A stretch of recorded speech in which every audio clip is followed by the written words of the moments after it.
आज के newspaper the Hindu का फर्स्ट हेडलाइन है कि जो 26 ऑपोजिशन पॉलिटिकल पार्टीज ने मिलकर एक इंडिया कोalition बनाया है जो कि national democratic alliance which is led by BJP को कॉन्टेस्ट करेगा इलेक्शंस में in the upcoming 2024 Lok Sabha elections.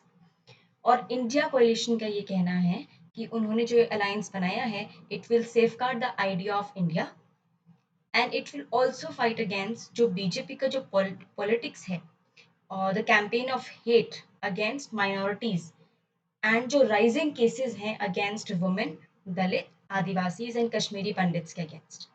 उनका ये भी कहना है कि वो एक कास्ट सेंसस भी इम्प्लीमेंट करेंगे। उसके अलावा एक 11 मेंबर कोऑर्डिनेशन कमेटी बनाएंगे जो कि कंसेंसस पोजीशंस को इवॉल्व करेगा फॉर द डिफरेंट इश्यूज जो इंडिया इस टाइम पर फेस कर रहा है। नेक्स्ट हेडलाइन में पीएम नरेंद्र मोदी का ये कहना है कि जो इंडिया है वो एक कोएलिशन ऑफ नेगेटिविटी है जो कि कभी सक्सेसफुल नहीं होगा। उनका मानना ये है कि जो नेशनल डेमोक्रेटिक अलायंस है जो कि 38 मेंबर अलायंस है वो कोएलिशन है कंट्रीब्यूशन का, कंपल्शन का नहीं है। और वो 25 ईयर ओल्ड है जो कि 1998 में फॉर्म हुआ था। और जो एनडीए है उन्होंने अपने लीडर मिस्टर नरेंद्र मोदी को ही चूज करा है फॉर 2024 लोकसभा इलेक्शंस। एंड अब चिराग पासवान जो हैं जो कि रामविलास पासवान की लोक जनशक्ति पार्टी एलजेपी को हेड करते थे, उन्होंने भी वापस से रिटर्न कर लिया है टू एनडीए बीजेपी अलायंस। अब हम जाते हैं नेक्स्ट हेडलाइन पर जो कि है about the rising road accidents. So about 1.5 million जो हैं इंडिया में जो लाइव्स हैं वो लॉस्ट होती हैं टू रोड एक्सीडेंट्स। और इंडिया जो है वो 11% ऑफ ग्लोबल रोड एक्सीडेंट फैटिलिटीज को रिप्रेजेंट करता है। सो यह एक राइजिंग इशू है। सो इसको आप ज़रूर पढ़िएगा कि इसका हम क्या सोल्यूशन निकाल सकते हैं। फिर हम जाते हैं नेक्स्ट हेडलाइन पर जो कि ये है कि जो डिपॉजिट्स हैं वो इंक्रीज हुए हैं after the withdrawal of 2000 note. Next headline जो है वो है about global energy transition. So energy transition का मतलब होता है जब आप फॉसिल फ्यूल बेस्ड ट्रांजिशन, जब आप फॉसिल फ्यूल से शिफ्ट करते हैं टू रिन्यूएबल सोर्सेज। सो इसे कहते हैं एनर्जी ट्रांजिशन और इंडिया का एम ये है कि वो जीरो एमिशंस को प्रोड्यूस करे by 2070। Next headline is about India और यूएई का deal to trade with rupees. दो एमओयू साइन हुए हैं between Reserve Bank of India and Central Bank of UAE during the recent Prime Minister Narendra Modi का जो visit था to UAE. जो पहला एमओयू है वो इस्टेब्लिश करता है एक ऐसे फ्रेमवर्क को जो कि लोकल करेंसीज को फॉर क्रॉस बॉर्डर ट्रांजैक्शंस में हेल्प करेगा। एंड सेकंड जो है वो इंटरलिंक करेगा पेमेंट सिस्टम्स को। थोड़ा बारीकी से जानते हैं। The first of the MoUs वो इस्टेब्लिश करेगा एलसीएसएस, लोकल करेंसी सेटलमेंट सिस्टम को, जो कि प्रमोट करेगा use of rupee and dirham bilaterally. ये इनेबल करेगा एक्सपोर्टर्स को भी और इम्पोर्टर्स को भी कि वो इन्वॉइसेस सेंड करें और पे करें अपने रिस्पेक्टिव डोमेस्टिक करेंसीज के अंदर, ताकि जो इन्वेस्टमेंट है और जो रेमिटेंसेज हैं वो प्रमोट हों।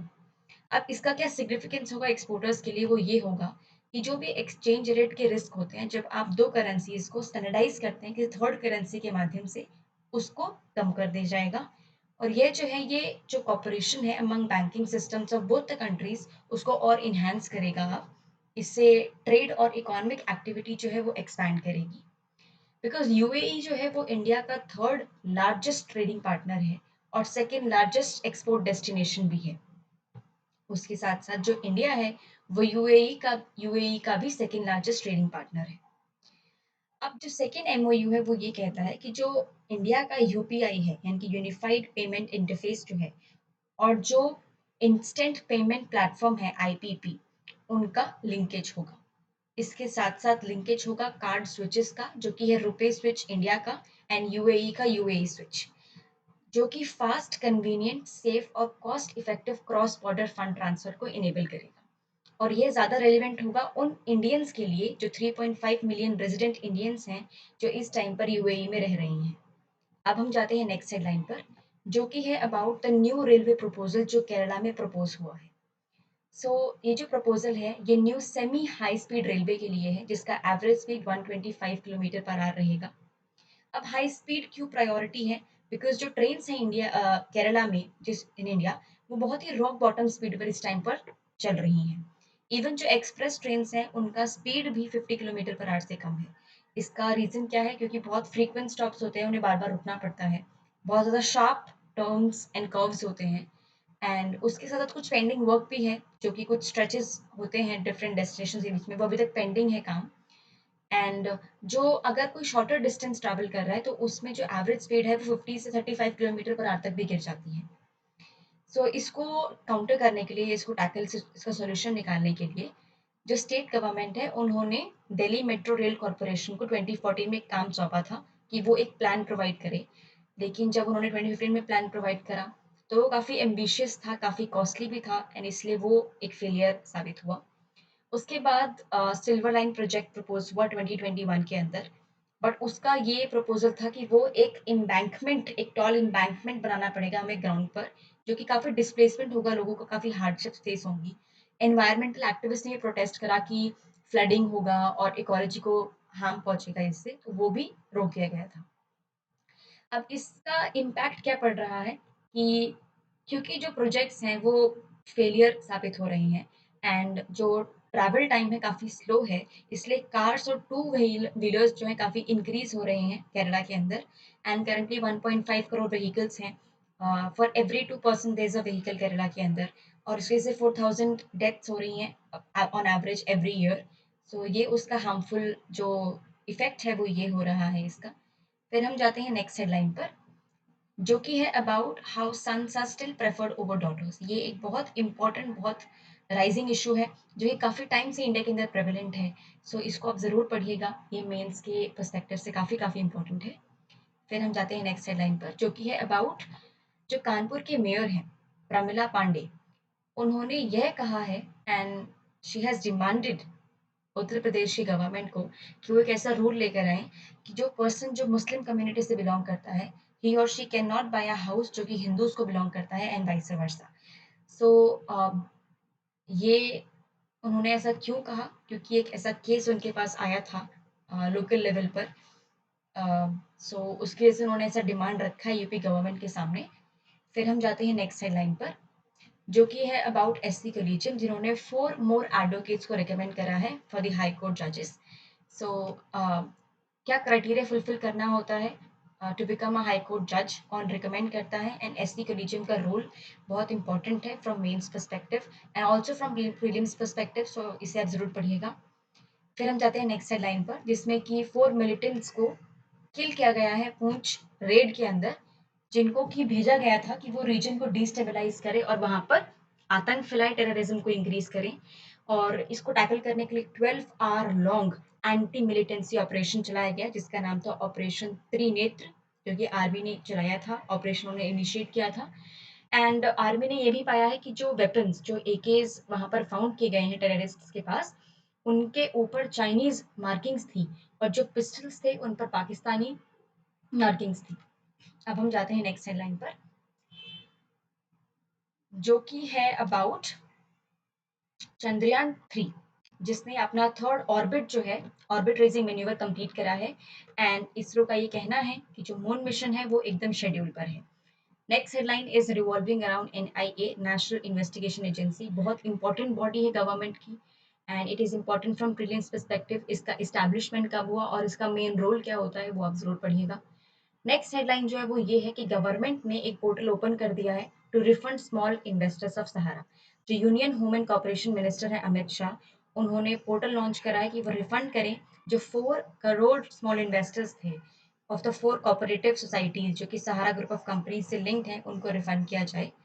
एंड 1.7 करोड़ जो इन्वेस्टर्स हैं, फर्स्ट फेज जो होगा इसमें, उसमें वो बेनिफिट करेंगे एंड जो भी क्लेम्स है ₹10,000 तक के, वो सब सेटल हो जाएंगे फर्स्ट राउंड के अंदर। अब हम जाते हैं नेक्स्ट हेडलाइन पर, जो कि है अबाउट विजय सांपला, जिन्होंने एनसीएससी के चीफ से क्विट कर दिया है and he will now, there are chances कि वो कॉन्टेस्ट करेंगे होशियारपुर कॉन्स्टिट्यूएंसी से। सो एनसीएससी क्या होता है? एनसीएससी होता है national commission for scheduled caste. इसको आप पढ़िएगा कि ये क्या होता है, इस्टेब्लिश कब हुआ और इसका मेन रोल क्या होता है। नेक्स्ट हेडलाइन जो है वो ये है कि वर्ल्ड हेल्थ ऑर्गेनाइजेशन का ये कहना है कि इंडिया ने जो है 93% DPT3 इम्यूनाइजेशन कवरेज को रिकॉर्ड करा है, जो कि बेस्ट इम्यूनाइजेशन रिकवरी है सभी कंट्रीज में से। एंड जो DPT-3 है वो है डाइप्लेथ्रा परट्यूसिस टेटनस वैक्सीन को। नेक्स्ट हेडलाइन जो है वो है अबाउट इलेक्शन कमीशन, जिसने डिसाइड करा है कि वो अब ई वाउचर्स को इशू करेगा ताकि वो अलॉट कर सके एयर टाइम को टू डिफरेंट पॉलिटिकल पार्टीज की वो आकाशवाणी और दूरदर्शन जैसे चैनल्स पर ऑनलाइन प्रचार कर सके। पहले फिजिकल वाउचर्स होते थे, लेकिन इस टाइम पर अब की बार डिजिटल टाइम वाउचर्स होंगे। नेक्स्ट हेडलाइन जो है वो है अबाउट जो इंडिया रशिया का डिरेल्ड वंदे भारत जो डील था उसको वापस से ट्रैक पर लाया जा रहा है। 3 महीने से ये डिरेल हो रहा था, लेट हो रहा था, लेकिन अभी जो RVNL है, एक इम्पॉर्टेंट बॉडी है, रेल विकास निगम लिमिटेड, सो इसे आप पढ़िएगा। सो बेसिकली जो अब जो डील है वो ट्रैक पर आ चुकी है, एंड इस डील के अंदर RVNL जो है उसका 25% स्टेक है, काफ़ी माइनॉरिटी स्टेक है, जबकि जो मेट्रो वैगन मैश है जो कि रशियन जो पार्ट है इसका, उसका 70% स्टेक है इसके अंदर।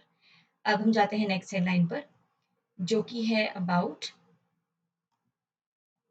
मॉनसून। जो मॉनसून इस टाइम पर आ रहा है, जो काफ़ी अनइवन रहा था मार्च के टाइम पर, लेकिन बेटर जुलाई जो है काफ़ी ज़्यादा उसने एक्सपीरियंस करा है बेटर मॉनसून को।